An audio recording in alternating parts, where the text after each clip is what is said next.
Bonjour, je suis Magali Ardouin, géographe et qualifiée également en urbanisme, aménagement du territoire.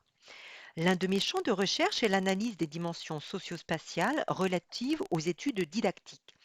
L'hypothèse principale est celle d'interactions étroites entre le champ des interactions d'enseignement-apprentissage et ceux des dimensions socio-spatiales, espace, territoire, pratique spatiale et spatialité, et de l'environnement artefactuel, tableau blanc interactif, dalles numériques, tables, estrades, mobilier, etc. Je postule qu'étudier, analyser des situations d'enseignement et d'apprentissage d'un point de vue socio-spatial produit des compréhensions et des interprétations du réel innovantes et originales. La pandémie de Covid-19 a bouleversé le système éducatif français comme bien d'autres. Selon le collectif Didactique pour enseigner, la forme scolaire classique de socialisation de l'enfance implique de réunir les élèves du même âge en un même lieu pour un même temps et sur un même programme. Entre le 11 mai 2020 et le 22 juin 2020, pour répondre aux prescriptions du protocole sanitaire qui imposait un fonctionnement des classes en demi-jauge, des enseignants ont mis en place un enseignement bimodal, c'est-à-dire un enseignement comprenant de façon simultanée les modes de formation en présentiel et à distance. L'enseignant administre son cours simultanément et de manière synchrone aux élèves présents en classe qu'il a devant lui et à ceux qui sont chez eux à distance. La forme scolaire dite classique se trouve bouleversée. Cette communication est un travail exploratoire qui repose sur une approche empirique destinée à fournir des arguments sur la nécessité de prendre en compte les notions de lieu, milieu, environnement dans leur sens socio-spatial en tant que contexte dans lequel se déroule l'action conjointe. Chaque enseignant a en face de lui dans sa classe la moitié du groupe et à distance l'autre moitié, chaque élève étant chez lui dans son propre environnement. L'enseignant doit donc réunir ces multiples environnements spatio-synchrones avant de faire classe. Comment les enseignants en amont de la mise au travail créent-ils leur environnement classe? De quelle manière construisent-ils cette coprésence nécessaire? Synchronisent-ils les élèves pour faire classe? Je suivrai le plan indiqué sur la diapositive. J'ai rencontré une difficulté à essayer de théoriser cette approche empirique à l'aide des notions de la TACD. En effet, le milieu défini dans la TACD ne correspond pas au milieu dans le sens socio-spatial utilisé par le géographe qui lui préfère celui d'environnement moins connoté. Je me suis emparée aussi des travaux de Brigitte Gruson en didactique des langues sur les situations d'apprentissage à distance en temps réel avec des partenaires étrangers. Pour Brigitte Gruson, cette nouvelle forme d'échange modifie en profondeur les constituants contextuels de l'interaction didactique. Les élèves à distance sont dans un environnement caractérisé par une très forte multimodalité. Cependant, ce travail très intéressant détaille la séance proprement dite, non ce qui la précède. Cette difficulté à théoriser par le biais de la TACD peut également possiblement s'expliquer par la rareté des approches spatiales en didactique. Le 13 juin 2014 s'est tenue la quatrième édition du séminaire international sur les méthodes de recherche en didactique consacrée spécifiquement à la question des espaces.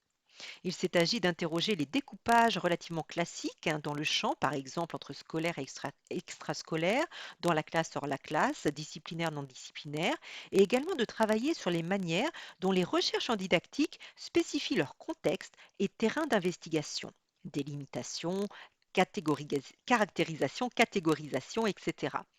La conférence inaugurale de Joël Lebaume a souligné et interrogé le pourquoi de la rareté des questionnements, exploration ou investigation concernant l'espace ou les espaces, et c'est aussi l'objet de l'ouvrage issu de ce séminaire, Questionner l'espace, les méthodes de recherche en didactique.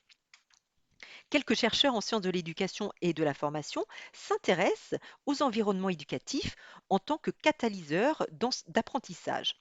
C'est le cas par exemple de Brigitte Albéraud ou d'Isabelle Lermigeot dans son chapitre de thèse L'espace en tant que contexte. On peut donc légitimement penser que la TACD s'enrichirait à questionner les dimensions sociospatiales des situations, processus, interactions d'enseignement-apprentissage. Au niveau de la méthodologie, j'ai observé une séance bimodale, donc j'étais devant mon écran, séance bimodale dispensée lors du premier protocole sanitaire en vigueur. L'accueil en classe était en demi-jauge, il s'agissait d'une classe de CM1. Alors, ce que nous apprend cette séance sur la conception de l'environnement d'enseignement-apprentissage bimodal. La bimodalité fait naître de nouvelles pressions pour l'enseignant. Avant de faire classe, il doit créer la classe en agglomérant l'environnement classe en présentiel et les environnements des élèves à distance. Et pendant la séance, il doit gérer les échanges au niveau des deux groupes, élèves présents, élèves à distance. Donc, comment fait-il? Je vais évoquer uniquement les trois éléments observés en amont de la séance proprement dite. Donc, au niveau de la première phase, il y a d'abord eu un geste technique, hein, logistique, qui a eu pour objectif de structurer en fait, hein, le lien entre le public en classe et le public à distance. Donc, cela va prendre 2 minutes 40 à l'enseignant. L'enseignant s'est connecté, puis s'est déconnecté car il avait un problème de caméra. Il s'est reconnecté mais n'entendait pas cette fois les élèves à distance. Il a manipulé l'ordinateur pour gérer ce problème de son.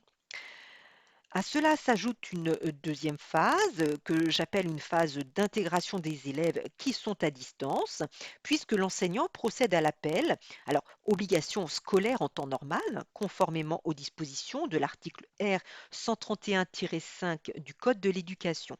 Cette obligation, cependant, n'était pas une obligation pendant cette période exceptionnelle et cette obligation de l'appel, en fait, a surtout joué un rôle d'intégration de chaque élève en distanciel dans le groupe classe, comme si à chaque fois que l'enseignant appelait un élève, il lui permettait d'entrer dans cet environnement classe.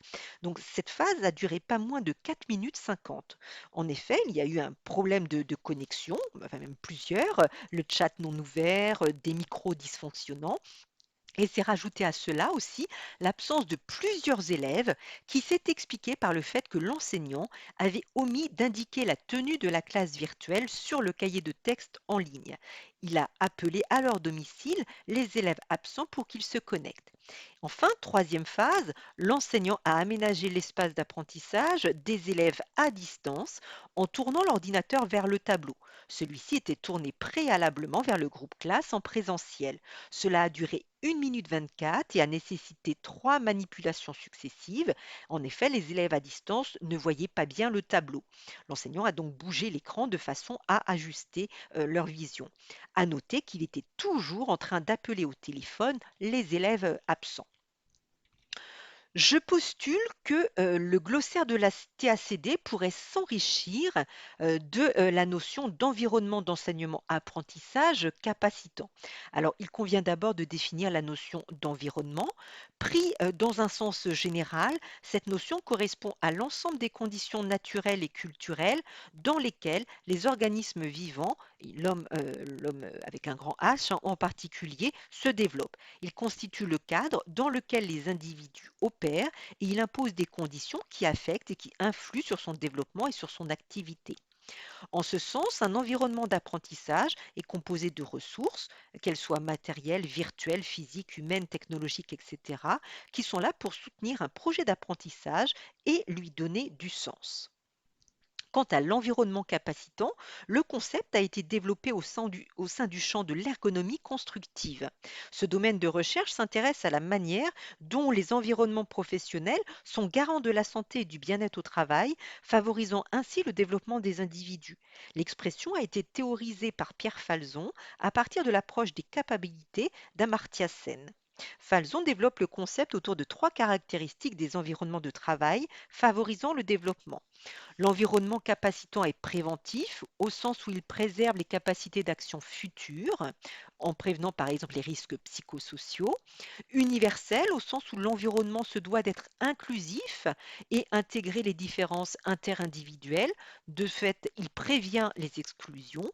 Et puis développemental dans la mesure où l'environnement doit permettre de développer des savoir-faire, les connaissances et l'autonomie des individus. Autrement dit, il favorise l'accroissement des capacités d'agir. Donc, je te propose cette première définition d'environnement d'enseignement-apprentissage capacitant, un système socio-spatial favorisant le bien-être, l'autonomie et l'inclusion des élèves, le développement de compétences, de savoir, de savoir-faire et de connaissances. Ainsi, le recours à l'enseignement bimodal bouleverse la forme scolaire dite classique. Cette nouvelle forme scolaire met en évidence l'impérieuse nécessité pour l'enseignant de créer un environnement dans lequel se déroule l'action conjointe. Il semble aussi que la TACD s'enrichirait à questionner les dimensions socio-spatiales de toute situation, processus, interaction, d'enseignement-apprentissage confondus. À cette fin, je propose de recourir au concept d'environnement d'enseignement-apprentissage capacitant. Merci de votre attention.